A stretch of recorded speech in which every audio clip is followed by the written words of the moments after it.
Baik, memang kita ini masyarakat literatif.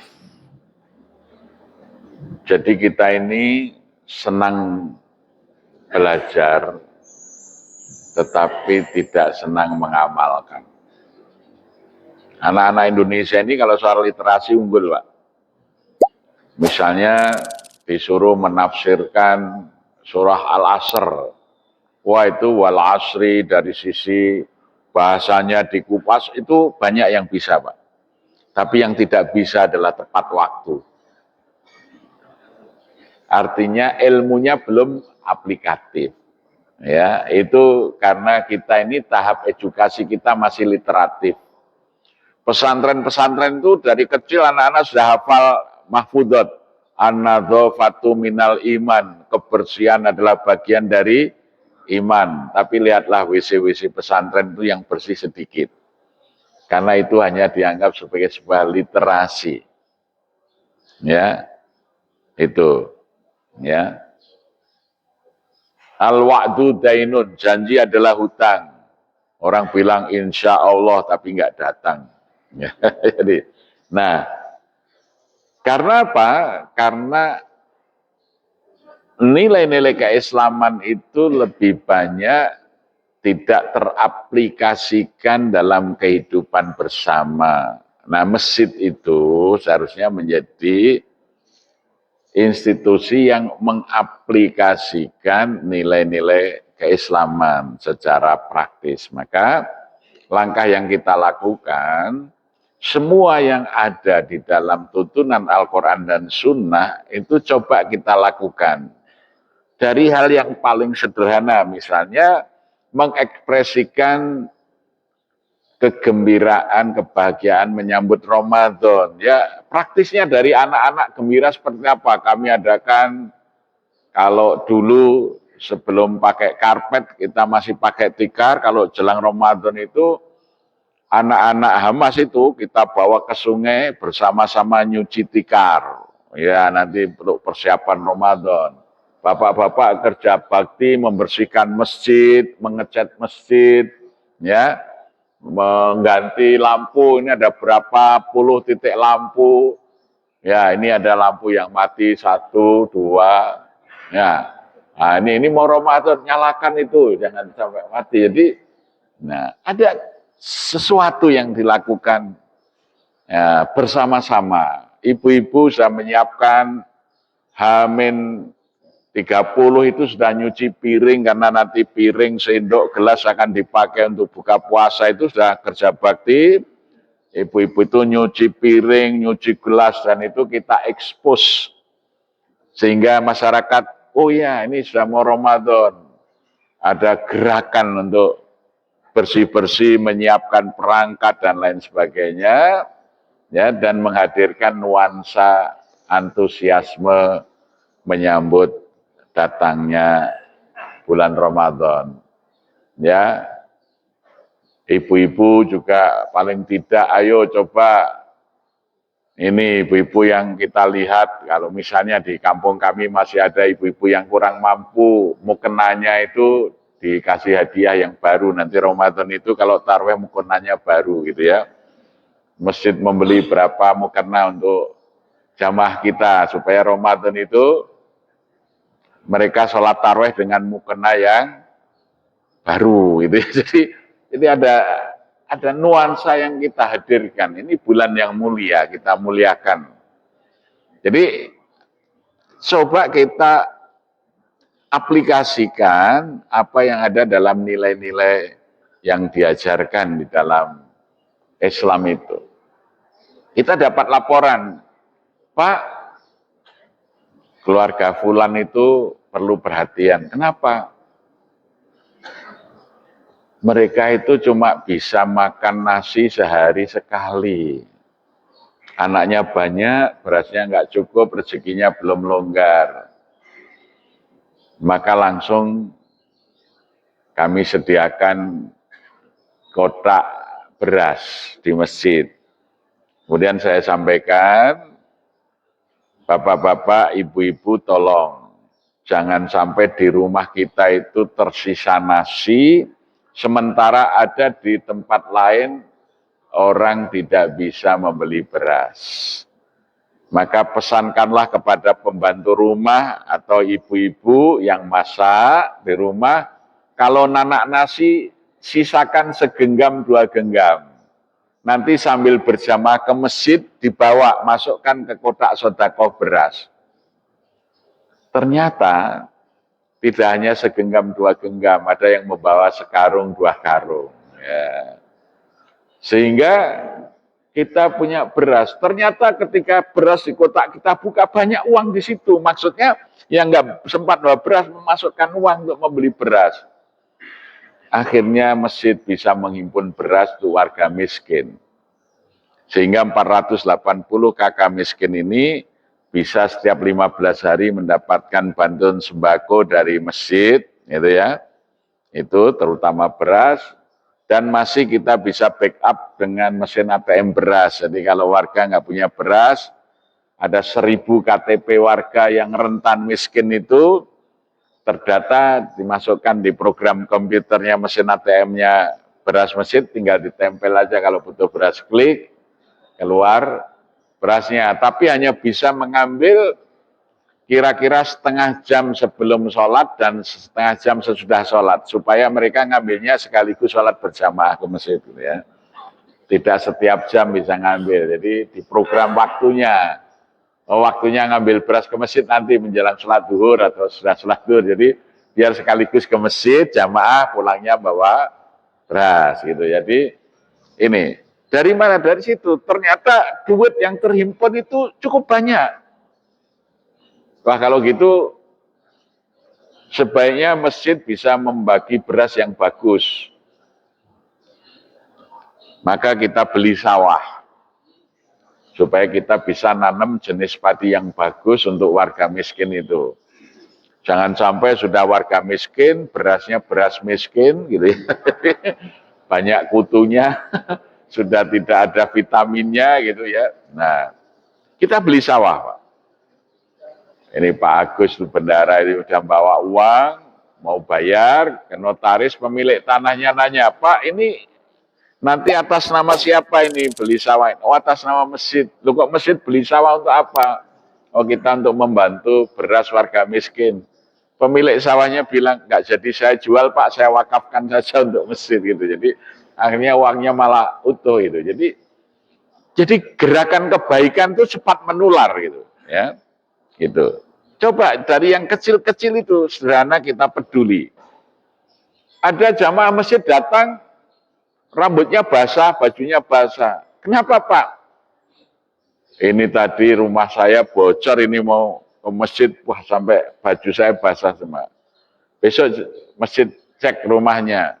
Oh iya, ini perlu diperbaiki. Maka kita buat gerakan benah-benah rumah jamaah. Ayo, rumah jamaah itu kita bantu, kita perbaiki. Nah, masjid menggerakkan masyarakat, memperbaiki rumah jamaah. Ternyata tetangganya lihat, Pak ini masjid apa? Memperbaiki rumah Pak ini. Oke Pak, itu kamar mandinya sekalian diperbaiki Pak. Saya di rumah masih ada sisa keramik itu, pakai saja. Oh iya Pak, di rumah saya ada sisa semen itu. Wah, akhirnya ini menjadi kerja bersama. Sekarang sudah puluhan rumah yang tidak layak bisa kita perbaiki. Nah, dari hal-hal yang sederhana itu kita praktekkan sehingga Islam itu dirasakan oleh masyarakat. Ya, tapi kalau masjid tidak mengorganisir program kebaikan, jadi hanya ada ceramah gitu ya, peduli tetangga, tapi tidak dibuatkan programnya, ya akhirnya hanya jadi literasi tadi. Ya.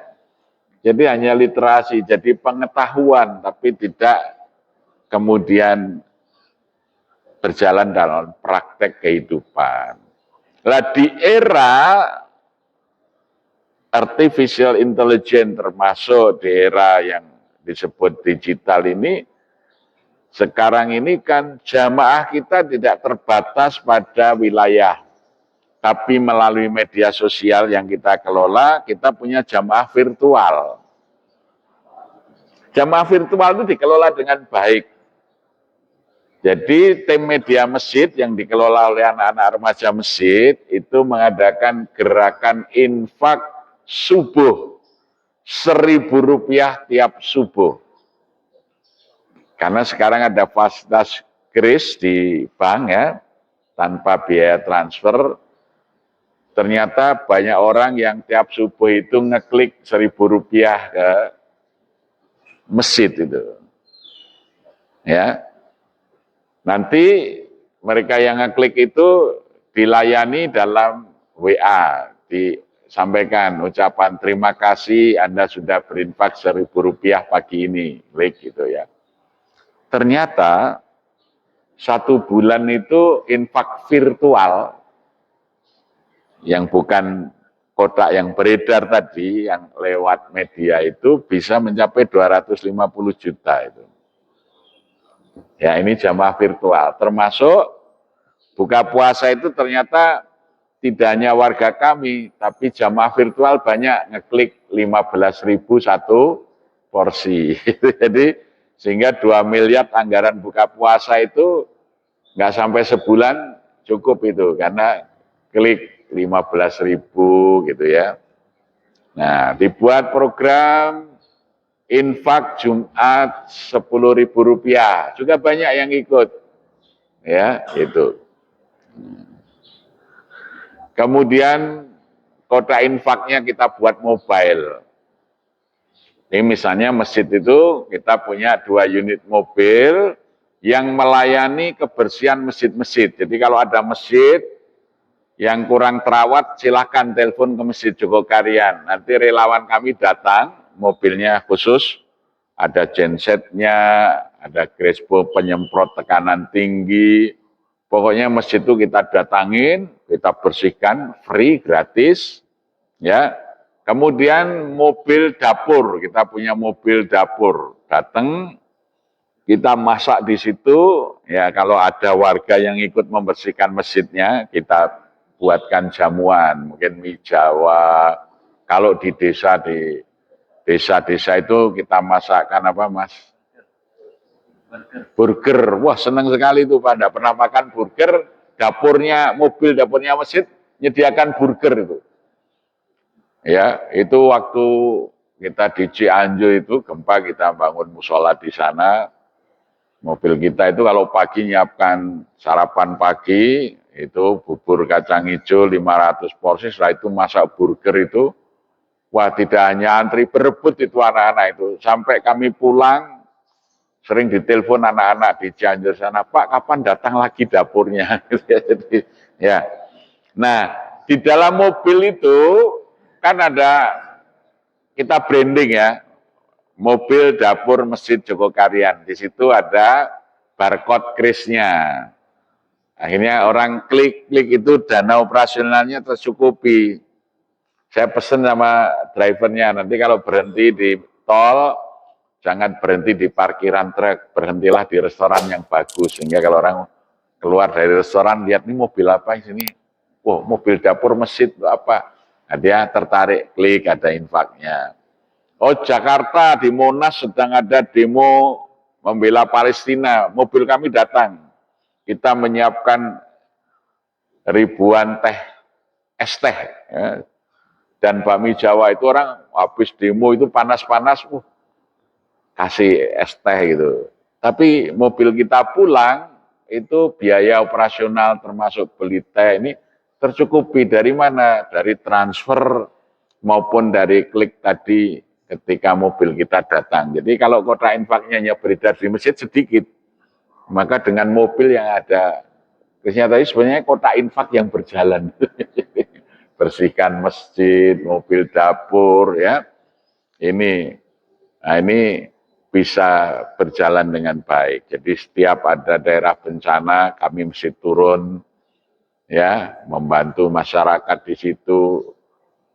Sehingga dana kebencanaan Masjid Jogokarian itu cukup tinggi, yaitu dari mobil-mobil yang kita terjunkan. Jadi kita punya mobil relawan masjid, ada mobil bersih-bersih masjid, ada ambulan masjid. Ambulan masjid itu kalau pagi ini sudah keliling, menjemputi warga yang cuci darah, karena mungkin warga miskin cuci darahnya gratis, tapi transport dari rumah ke rumah sakit belum tentu mereka mampu, kasihan. Ya, ambulan kami itu menjemput, mengantar jamaah yang ada yang cuci darah seminggu 2-3 kali ini kita layani. Dan ternyata semuanya tercukupi dari partisipasi masyarakat, baik melalui kotak infak yang kami sediakan di masjid maupun lewat rekening yang tertera di mobilnya itu sendiri. Ya, itu. Jadi kami punya 7 mobil untuk aktivitas kemasjidan. Bersih-bersih masjid, relawan masjid, ambulan masjid, dapur, ya, dapur, mobil dapur masjid yang jalan kemana-mana. Kalau misalnya kita ke desa-desa itu hampir tiap pekan, kita datang memberikan layanan kesehatan gratis dari cek gula darah, asam urat, kolesterol, tensi, ya, relawan-relawan kesehatan kita melayani kesehatan, dapur mobilnya masak konsumsinya. Yang lebih menarik apa, Pak? Di daerah bencana di desa, ternyata orang desa itu lebih sayang binatang peliharaannya, terutama sapi dibanding anaknya, Pak. Kalau anaknya pilek nggak dibawa ke dokter, tapi kalau sapinya sakit langsung bawa ke dokter hewan. Jadi kami membawa dokter hewan dan layanan kesehatan hewan. Wah, ini Bojonegoro banjir, habis banjir kami terjunkan, kita membawa dokter dan dokter hewan. Ternyata hanya 32 orang yang memeriksakan kesehatannya, tapi 300 sapi dibawa. Ya, di masjid ada tanah lapangnya, sapi-sapi itu dibawa, Pak.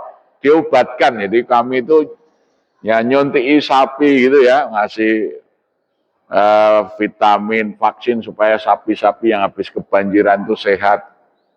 Ternyata anaknya sakit, tidak dibawa ke dokter. Sapinya sakit, bawa ke dokter. Jadi mereka bawa sapi sampai 300 sapi, berarti yang nuntun itu ya lebih kurang 300 orang. Sambil nunggu sapinya diobati, nah kita berikan ceramah. Saya sampaikan, mohon maaf bapak-bapak, ibu-ibu, saya hanya berceramah untuk sapi. Nah, kalau bapak ibu ikut mendengarkan silahkan. Saya akan tanya, sapi-sapi, kamu mau sholat enggak? Ternyata ada sapi yang jawab, mau. Loh itu, kalau yang diajak sholat mau berarti temannya sapi ini. Ya. Jadi ternyata relawan dokter hewan itu lebih laku daripada dokter umum itu. Masya Allah itu. Ya, maka kalau kami terjun ke daerah bencana di desa, kami sudah membawa tim kesehatan hewan. Ya, itu jadi melayani. Jadi, nah tadi di mobil layanan kesehatannya itu sudah ada media tadi ya. Jadi maka orang bisa partisipasi. Itu mungkin itu salah satu syiarnya Masjid Jogokarian dengan pelayanan-pelayanan seperti itu. Ini di era digital itu harus kita manfaatkan itu ya, media seperti itu. Saya kira kalau banyak anak muda itu banyak yang bisa dilakukan ya. Nah, ini yang sebetulnya belum terlaksana ada 2. Kami akan membuat rumah tahfidz berjalan. Jadi saya lihat di Indonesia ini banyak di desa-desa orang yang belum sholat, belum bisa sholat. Maka nanti kalau pas jatah pasaran di pasar desa tradisional, mobil ini datang, yang gelar meja, kursi, ayo ibu-ibu yang mau belajar sholat di sini. Jadi di sela-sela mereka belanja atau jualan ke pasar, diajari sholat, diajari ngaji, berarti 5 hari sekali kan. Mereka ke pasar tradisional tuh, pasaran tuh. Yang kedua, mobil keluarga sakinah. Karena saya melihat 2 juta perkawinan di Indonesia ini yang bercerai sudah mencapai 578.000. Sangat besar. Jadi kalau saya dulu ya sering dampingi orang di pengadilan agama mau bercerai itu, sedih Pak, lihat angka perceraian tinggi. Saya ingin membuat mobil konsultasi perkawinan itu, jadi tiap hari nongkrong mobilnya itu di kantor pengadilan agama ya. Ya, kalau sekarang ini mohon maaf ya, perceraian itu yang paling besar itu pada usia perkawinan di bawah 10 tahun. Jadi yang muda-muda. Diteliti lagi oleh teman-teman dari Universitas Islam Indonesia, pasangan yang bercerai itu biasanya, mohon maaf, perempuannya cantik-cantik. Jadi kalau mau cari calon istri janda yang cantik ke pengadilan agama. Karena nampaknya kalau yang cantik itu pede minta cerai itu. Ini kasus itu tinggi ini. Ini perlu ada penyuluhan itu, ya. Saya pernah diundang ceramah itu di Kecamatan Ambulu. Ambulu itu di Jember sana. Itu kecamatan dengan angka perceraian tertinggi di Indonesia. Penduduk Kecamatan Ambulu itu 60% janda. Ya. Dan sebagian besar muda-muda. Ya. Nah, jadi ini membuat keprihatinan ini. Jadi itu juga perlu. Kalau di Jogokaryan kita memang punya program namanya Keluarga Sakinah ya, pembinaan Keluarga Sakinah. Tapi ini perlu terutama di desa-desa ya, di daerah urban, di daerah industri, di daerah pertambangan itu perceraian cukup tinggi. Kalau tingkat provinsi, angka perceraian tertinggi itu di Kalimantan Timur. Itu provinsi dengan angka perceraian paling tinggi. Kalau PNS, yang cerai tertinggi guru. Jadi setelah ada sertifikasi, perceraian kalangan guru meningkat. Ya, itu. Ini aneh ini. Jadi setelah gajinya naik kok malah pada bercerai ini, kenapa ini ya gitu. Jadi ini perlu saya kira masjid itu punya mobilitas untuk ya mengislahkan ya mereka yang dalam proses mau retak itu ya dengan layanan konsultasi keluarga ya. Jadi itu ya masih banyak yang belum bisa kita lakukan, tapi kita ya sudah merencanakan untuk pelayanan keumatan berbasis masjid, ya, dengan layanan yang aktif, masjid sebagai baitud dakwah, sebagai rumah dakwah. Mobil dapur kita itu tidak pernah berhenti, itu selalu dapat undangan ya di desa-desa terutama Pak. Tolong ke desa kami untuk pengajian Ahad pagi, nanti ya kita minta bantuan, ada layanan kesehatan gratis, konsumsinya gratis, gitu kita. Ya alhamdulillah juga banyak tadi partisipasi dana yang mendukung tadi. Ini didukung karena adanya narasi dan edukasi melalui media sosial itu. Demikian, mudah-mudahan bermanfaat. Mohon maaf kalau ada salah dan kurangnya. Aku qouli hadza wa nastaghfiruh innahu huwat tawwabur rahim. Assalamualaikum warahmatullahi wabarakatuh.